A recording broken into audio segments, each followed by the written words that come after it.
Welcome to the Voter Interest Project's candidate interviews for 2023. I'm Alan McPheeters, the Executive Director of the Voter Interest Project.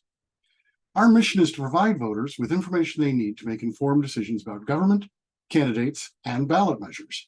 Our focus is local. We cover Island County, its cities and towns, and various special districts, as well as the representatives from the 10th Legislative District.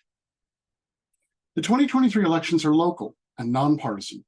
We are covering 44 elective offices on this year's ballot, including mayors, city councilors, school board directors, and commissioners for hospital, port, fire, parks, and cemetery districts. 67 candidates filed for these offices during filing week in May, and we have invited all of them to do interviews for you. We also have extensive coverage of these elections and the actions of these government agencies on our website, voterinterests.com. The following interview is with Nick Green, one of 4 candidates for mayor of Oak Harbor. We provided a list of potential candidates to the candidate in advance of the interview. All right, we're here with Nick Green, who is running for mayor in Oak Harbor. Nick, welcome to the Voter Interest Project. Yes, thank you for having me. You're welcome. Where are you today? I am in Oak Harbor, Washington. Outstanding. Now let's start. We've got a little bit of biographical information so people get a sense of who you are. Are you married or single? Married. Good. You have children? I have one of my own, and my wife has 2 of her own.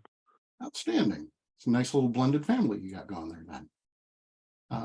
Were you raised here on Whidbey, or if not, how did you end up moving here? I was not raised here on Whidbey Island. I came to the island back in 2005. Been a single parent, just raising my daughter. You know, I'd been only married once, so I stayed here on the island because it was a really good place to live at if you could make money staying here at the same time. So I found a good insurance agency right across the street from the school in Coopville. Oh, very good. That I worked at. Very good. Did you serve in the military or not? No, sir. Okay, neither did I. So get a lot of that up here, you know, of course, in Oak Harbor, but that's fine. So now I understand that you are the owner of Whidbey Island Limos. Whidbey Island Limo Service. Limo service. Perfect. I want to make sure I got the name right. What's that like? What are the challenges of being the owner of a business like that?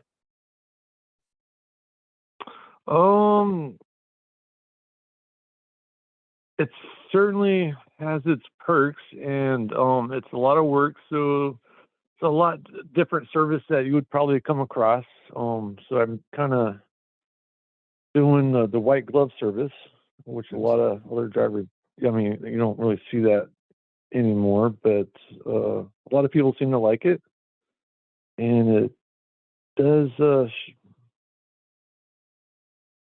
show,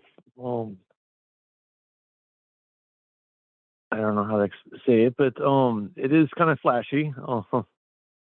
And I wear a black suit, black hat, white gloves. I do a lot of weddings, especially here on the island. Quinceaneras, birthday parties, bachelorette parties, and wine tours. Very good. It's funny you mentioned quinceaneras. We were talking about this the other day. So for the listeners who might not know, quinceañera is a celebration girls of Hispanic background have when they turn 15.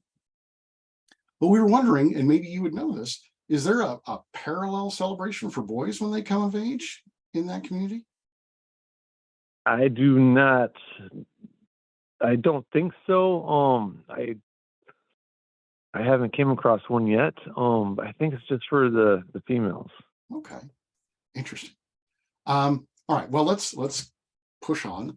Now, do you have a background in working in politics or community experience, community organizations, things like that? Just community organizations. So I've belonged to the church in Coopville for a long time. So I did various volunteer activities from landscape maintenance or cutting grass or just building maintenance. I think we painted the building a few different times. Sure. Um, Very I good. was heavily involved in that, and also I don't know, played the saxophone a lot. I kind of like doing that if I have time. Very good. You played that for a long time, or is it a new hobby? It's something I picked up a long time ago when I was going to school, like in my younger days, and I stopped doing it, and then I recently picked it up probably like about 5 years ago, and I just pretty much just play this gospel music with it is Yeah. my primary focus. Very good. What made you decide to run for mayor? Yeah, that's interesting. So that's always been on a back burner. I mean, I've seen a lot of interesting stories or conflicts between not only just the current mayor that we have, even the previous mayor. It wasn't really my cup of tea at the time, but like I said, I've been thinking about it, and then I heard that current mayor wasn't running again, and then I kind of looked at who was running at the time, and I was talking with my wife, and she was like, "Well, go ahead and do it." So I decided to do it, and I think I could bring a different perspective on what I could actually bring to the table. Mhm. Very good. Um, yeah, I've been stuck in insurance since 1999, so I'm still currently a licensed insurance agent. Um, so that kind of expands my knowledge of various aspects from, I guess, liability issues, pretty much. Sure. All aspects from employment, business, commercial, personal. Very good. So, if you were going to become mayor, you'd be head of the organization. What's the largest? I mean, is Whidbey Island Limo Service the largest organization you've been the head of, or can you talk about your managerial experience? Yeah, no problem. Yeah, so I've had my own insurance agency after I stopped working for Porter Sturman's Insurance down in Coopville. I was there for 7 years, and then I think like the last year and a half, I was kind of bouncing between two different offices, one in Anacortes and one down in Coopville. My whole main job, pretty much when I first started back in 2005, was to kind of update that agency because it was kind of like partially purchased, or I don't know exactly what the details were, but they had all these paper files and they wanted to go paperless. So I guess the good chunk of that for the first couple of years was scanning and documenting all these files and bringing it onto the digital platform that they had. And then I kind of like gradually worked my way into, I guess, essentially like babysitting, the book of business that they had. Okay. And he also purchased the other agency down in Cordis, so I was kind of like doing that as well. So there's a lot of people that I helped train on the new technology. It was kind of rough at the beginning because there's some people just don't like change. It's Sure. easier, if you're stuck doing the same old thing, for the last 20 years. But so there's a good learning curveball for everybody. There's an agency of 3 agencies, so they had the agency down in Freeland, Coopville, and Anacortes. And Uh-huh. then at that time, let's see here. And then at that time, then and then they kind of closed down the office in Coopville, and then they were just kind of consolidating the 3 different agencies. And I think it's all the way down to one now, just primarily down in Freeland. So I decided to do my own agency after that, and then I ended up doing Uber and Lyft full time, and I kind of like the flexibility of that. So I kind of got rid of, well, I kind of like stopped doing insurance, Hmm. and with doing Uber and Lyft, it wasn't a thing here on the island. It was kind of, well, at first it was kind of like a part time. You were just kind of testing the waters, and I was like, you know what, this is not too bad. You can work anytime you want, wherever you want, and so that just became full time for a while. And then I was trying to bring it here onto the island because, all the money is in Seattle and you get all the different concerts and Sure. baseball games. But like I said, the flexibility was the most lucrative portion of it because it allowed me more time on my hands, which I don't have very much of right now. I'll bet. Yeah, exactly. And to get back to your question in regards to why I was kind of wanting to run for Uber, it's like 4 or 5 years ago, I guess Uber was blocked off from the city, anyways. Hmm. So I guess the city was suing Uber, and then they were trying to enact these different laws that, in my opinion, still don't make sense. I guess there's a personal agenda on that side of it, but it's not business friendly at all. And then of course, after Uber went back online, it kind of disrupted the whole platform that was going on here on the island, Oak Harbor area, because we had like, I don't know, maybe like 10, 15 drivers, some part-time, some full-time. I mean, it was kind of hard to keep track. Right. And then so all that kind of went to a grinding halt. And then we kind of went into the pandemic Right. shortly after it got back on the line. I think it was like January, and then a couple months after that, the pandemic was shut down, and I stayed working because I was an essential worker. Very good. I wasn't very busy the first month, but then it just started getting busy, busy, busy. It just never stopped. Very good. Now, And then oh, go ahead. oh yeah, I'm sorry. And then I stopped doing Uber and Lyft, and I started doing my own for hire service, kind of like a taxi, but not necessarily like a taxi. I don't have any markings on the vehicle. I don't really pick up. All my rides are pretty much prearranged, and I kind of got into the limousine and also this massage business that my wife primarily operates, but I kind of do all the insurance billing for it. Okay. Sorry, that's a little bit a lot, but No, not at all. Not at all. So you're running for mayor. What do you think is the biggest challenge the city has? What do you see as the big problem that needs to be solved that you can bring something to the table for?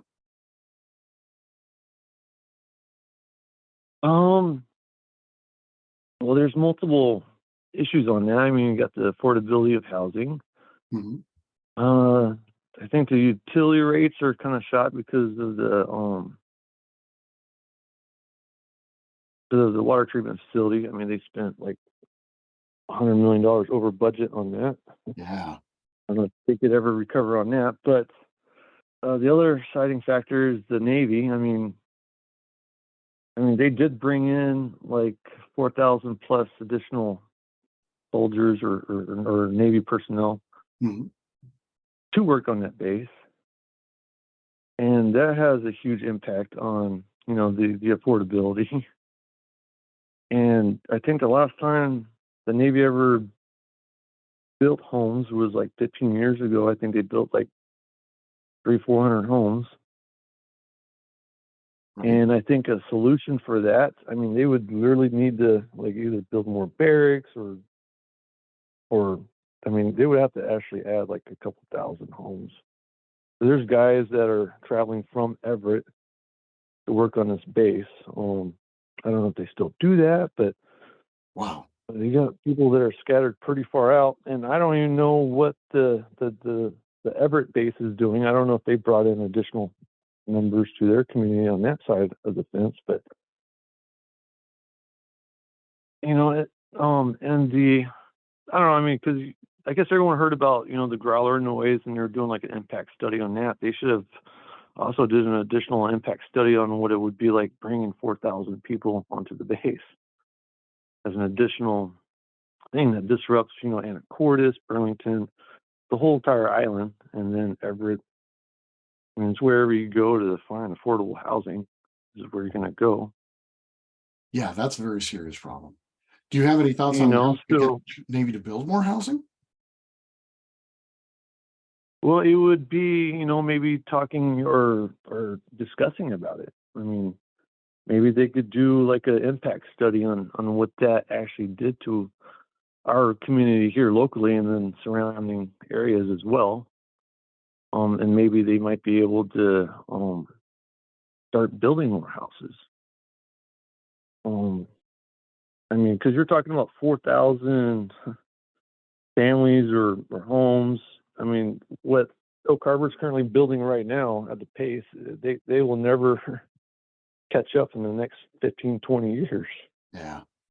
I mean, when you add 100 houses here and 100 there, I mean, even if Arlington does it, even if Anacortes does it, it's just not going to come up with that much. I mean, so the housing is just going to keep on skyrocketing. I mean, Yeah. so that's going to be a huge solution to be able to get the Navy to realize that there's a huge impact that they brought on to the surrounding communities to hopefully they could get funding to build more houses of their own would be a huge That'd be help. great.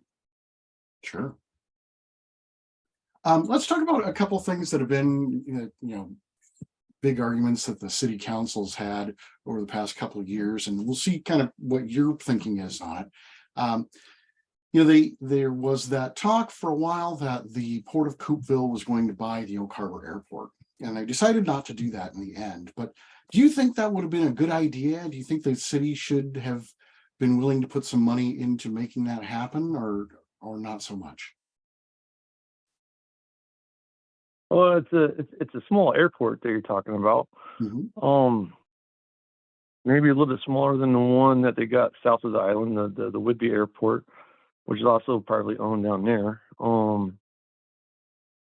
And the one here in Oak Harbor, that runway is not the best runway to. I mean, you would have to do a lot of work and literally just redo a good runway because I'm pretty sure it limits the type of airplanes that could actually land on that particular runway. I mean, you probably get larger aircrafts that could probably land at the one south of the island. So I would be kind of against it unless the city had intentions on like spending money or maybe even like jointly partnership, to rehabilitate that airport Mhm. to make it more usable. But other than that, you got Anacortes one is a large airport, and that one's owned by the city, and along with like Arlington, but those are all like much larger airports. Right. So I think they did a good thing on not trying to purchase that. I think it would just end up costing everybody too much more money, which at the time right now we already overspent a lot just on water treatment facility. Yeah. Certainly true. Certainly true. On your website, you were talking about how important it is to improve the local economy and create more job opportunities. What do you think that the city could do in that area? Be a little more business friendly. Get all these new technologies that are coming around. You got like the Airbnbs are becoming popular. You got DoorDash, Instacart. Of course, Uber and Lyft used to be, but may not trying to be so negative against those kind of types of business unless they actually know, the ins and outs of all that. But in my experience, a lot of people come from Seattle to visit here on the island, tourism, and a lot of them will just turn right around because they can't easily grab a ride like an Uber or a Lyft or whatever, because they can't go anywhere except whatever's on the bus path line. So I believe being able to promote that, bring more drivers, part-time drivers, would help facilitate the tourism, because there's been a lot of them. It's like a one-way trip. They get dropped off in an Uber, and then they're like, "Well, I want to go out to dinner." It's like they're at Airbnb, and they're like, "There's no Ubers around here." Right. And then once they get one or whatever, they're like, "Take me off this island, please." Yeah. Because a lot of drivers don't have cars. I mean, a lot of people just don't have cars anymore, especially when you're like living in the Seattle area. Sure. So, So, so acknowledging that aspect, would certainly boost the economy, and then also the jobs mhm. throughout the whole entire island, really. You mentioned that there was a period of time a few years back where the city had, I guess, laws or ordinances in place that prevented people from being Uber and Lyft drivers. Do you remember what that was about and how that got resolved? Uh, yes, I was very vocal on that. I mean, I went to um, I guess several different public comment meetings on that. I've talked with the city attorney on it, city administrator on it, um, council members on it, and I also went all the way down to the headquarters in Seattle to talk with some of the executives over there. Okay. It all kind of fell on deaf ears, because I was kind of treated like I didn't know anything, like I was just Oh, some idiot that, from all different departments. But yeah, so basically the conclusion was that the city was trying to sue Uber because they didn't have a business license. And one of the reasons why, which they got fixed recently, which is nice, is that the city of Oak Harbor, pretty much all the cities in Island County, was not in partnership with the state of Washington Department of Revenue. So when you go buy a business license, there's endorsements where you get endorsed whatever cities they work in. hmm. So naturally, all the cities in Island County didn't pop up on that list. So Uber didn't really have any idea that they weren't in compliance with not getting a business license in Oak Harbor. Interesting. So that was one of the main reasons why. And then also during that time, let's see, so they wanted oversight. Well, the city of Oak Harbor wanted oversight and I guess kind of like control over who could drive. They want to make sure people pass their background checks and all that. And I was explaining to them that the only ones that have oversight on this side of Washington is Bellingham or Seattle.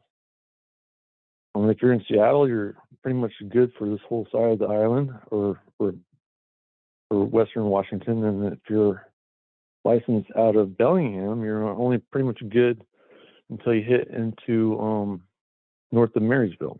You Right. can't work in the Seattle. So they're the ones that had all the oversight, and I guess they issue you like a TNC sticker, and then I guess Oak Harbor was planning on having their own TNC sticker. And they're currently overcharging, what they're trying to charge for a business license of that capacity, because Oak Harbor is a much smaller city Sure. compared to Seattle or Everett. Just not feasible to do that from that perspective of what they wanted to do. And then also currently the laws are still violating the limousine laws, which are a little bit more stricter, well, a lot more stricter Yeah. than it would be for a taxi or for hire service.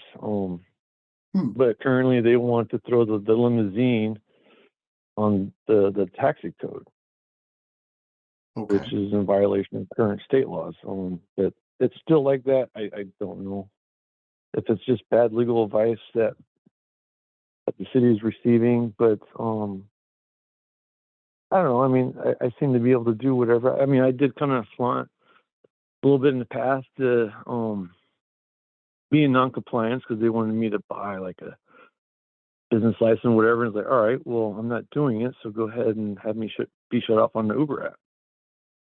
They weren't able to do that, unless they wanted to get blocked off from the app again. So it's I don't know what. Well, their main thing was that it was public safety is what they're calling it, but they just created a whole bunch of headaches and it made a lot of drivers upset. I'll bet. Yeah, I don't know, but as long as I'm legal with the state of Washington, Seattle, I mean, it's you only do what you can, I guess. Yeah, yeah. You mentioned that the city had a public safety concern, and that reminded me that one of the things you talked about on your website was public safety. What do you think is the biggest problem in public safety right now in Oak Harbor?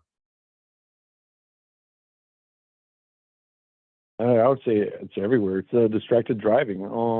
People are all on their cell phones. I mean, there's so many people that don't have a cell phone holder in their vehicle. I mean, I just can't believe that that's still like that. I mean, everyone has a cell phone pretty much. Yeah, yeah. Is there something that the city could do about that? Well, it all comes down to enforcement. I mean, you have as many laws as you want on everything, but if there's no one that's enforcing it, then, it's only as good as what you can enforce. Of course. But yeah, I mean, it's certainly something they could do. I mean, the city could do it and the cops could do it. You could build more awareness, maybe promote getting cell phone holders for your car would be a good start, Sure. Just kind of like back in the old days where they were trying to promote child safety and like booster seats or car seats, that was like many years ago, like 20 plus years ago. How they were trying to promote the awareness of that. It's just the same thing, but they just got to be persistent. Yeah, I find that a lot. In my job, I work for a company that does consulting work for big law firms, and for years and years they've said, "Oh, you got to get your time cards in on time. You got to get your time cards in on time." But it was, I think, kind of like what you've seen with that. It's something. There's a little bit of a push once in a while, and then nobody says anything about it for years. Nobody, everybody falls back out of the habit, and then a couple years down the road, there's another big push for it. I imagine it's probably something similar with that kind of campaign against distracted driving. Yeah, and then the other part is having more transportation options, especially like Uber, Lyft, or taxis. I'm kind of excited for Darcy for leading the way with the Rock Taxi.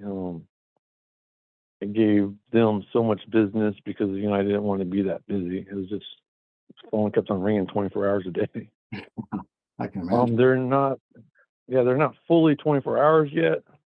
Kind of pretty much stopped like around midnight, but something's a lot better than nothing at the moment. Sure. You get it? Do they get a lot of business after midnight? I guess when the bars close, maybe. Well, I mean, if you're having to hire and pay somebody, it's probably not lucrative or not profitable. But I would imagine they probably have somebody on Fridays and Saturday nights, but just during the week, not really a lot. All right. We're kind of reaching the end of our time. So let's wrap this up with, what is the best way for voters to learn more about what you are doing, your campaign? Is it your website? Is it a Facebook page? Is there some other way people should get in touch with what you're doing? It would be the website. And then also there's a link to the Facebook page. I just kind of recently created that. I still got, a lot more content to put on there, but it's just a matter of having time to sit down and try to write it all out. So that website. Eventually I'll get there though. I'm sure you will. Just for our listeners, then that website is nickgreen4mayor.com. Correct. Perfect. Well, Nick, I really appreciate your taking the time. and letting us get know a little more about you and giving people an insight into what you think we need to be doing here in Oak Harbor. Yeah, it's going to be some exciting times. We're going to be going through a lot of technology changes for sure. But thank you very much for your time, Alan, and You bet. you have a good day. Have a Thank good you night. too. Take care. Yes, sir. Bye. Bye-bye.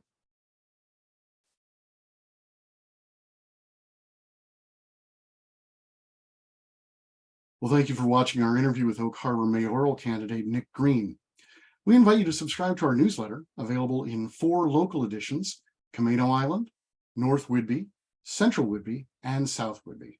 The newsletter arrives in your mailbox every Monday morning with news and events from your part of Island County.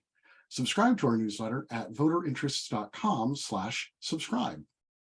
And look for more of these candidate issues as the election season continues. Thank you and good night.